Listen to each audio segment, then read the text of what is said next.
Imagine this. You're in the middle of World War II. Bombs raining from the sky, cities burning, soldiers exhausted.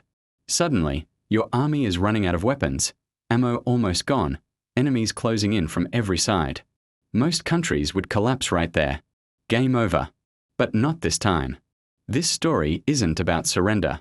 This is about survival, strategy, and turning near defeat into a massive comeback that shocked the entire world. This is the story of how China, broke, bleeding, and under attack, still managed to hold the line, outlast stronger enemies, and rise from chaos to become one of the biggest powers on the planet. Sounds crazy? History really played out like a movie here.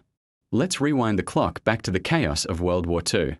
While Europe was on fire, Asia had its own nightmare. Japan launched a brutal invasion of China years before the official start of World War II. Cities fell one by one. Infrastructure shattered. Millions of civilians caught in the crossfire. The Chinese army was under-equipped, under-trained, and divided internally. Between nationalist forces led by Chiang Kai-shek and communist fighters under Mao Zedong.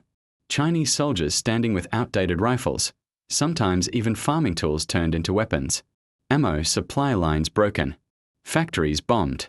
The enemy advancing with modern tanks, aircraft, and heavy artillery.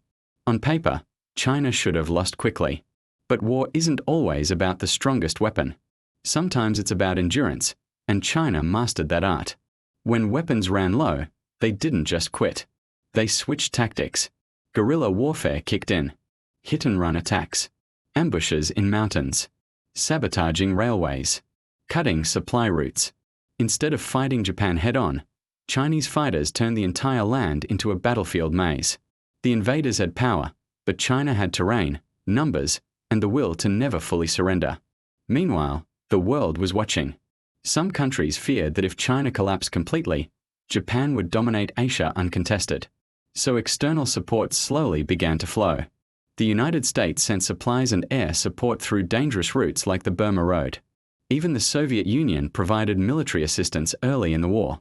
It wasn't always consistent help, but it was enough to keep China alive in the fight. But here's the wild twist. Despite alliances, China was still fighting mostly alone on its own land, absorbing massive damage while other fronts of World War II grabbed global headlines. They became like a shield in Asia, forcing Japan to commit millions of troops there. Troops that could have been used elsewhere in the World War.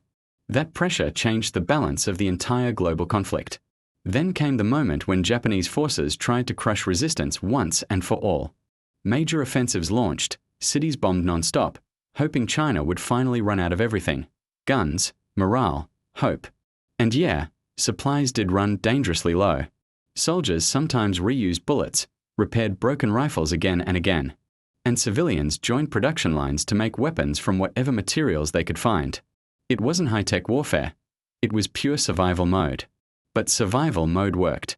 Because the longer the war dragged on, the more stretched Japan became. Fighting China was like being stuck in quicksand. Every step forward cost huge manpower and resources. Meanwhile, global tides began shifting. After 1941, when the United States officially entered World War II, Japan suddenly faced a giant enemy across the Pacific. Now they were fighting on multiple fronts, and that pressure gave China breathing room. Chinese forces regrouped, reorganized, and slowly pushed resistance movements deeper into occupied territories. Guerrilla zones expanded. Communication networks rebuilt. The idea was simple: don't defeat the enemy in one giant battle. Exhaust them slowly until they break. And that's exactly what happened. By the final years of World War II, Japan's supply lines were collapsing, air superiority fading, and morale weakening. When atomic bombs hit Japan and the Soviet Union attacked from the north in 1945, Japan finally surrendered. And just like that, China, the country many thought would fall first, was still standing at the end. But hold up, the story doesn't end there. Because surviving World War II wasn't the final victory.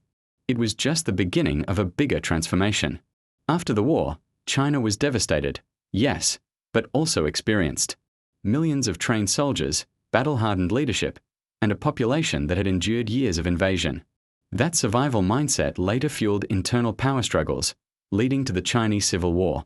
Eventually, Mao Zedong's communist forces took control in 1949, forming the People's Republic of China. From there, The long rebuilding process started. Factories rebuilt. Military reorganized. Infrastructure expanded.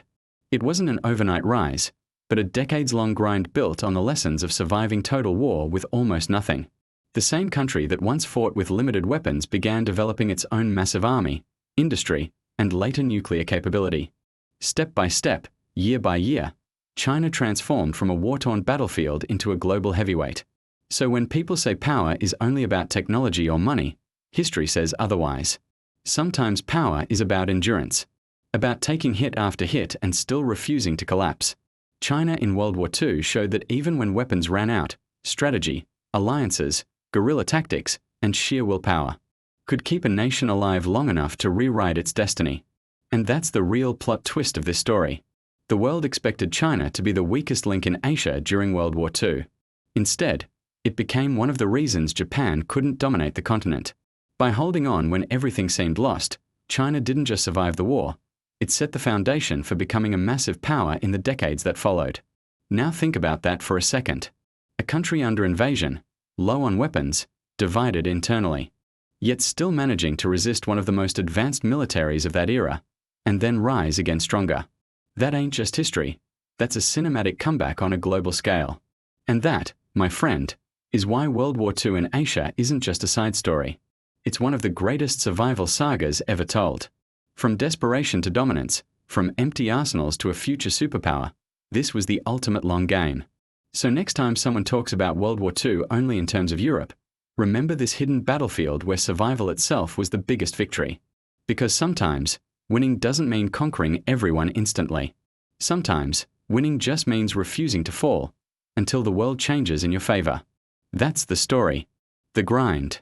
The comeback. The rise. And honestly, it still feels like a movie plot, except it really happened.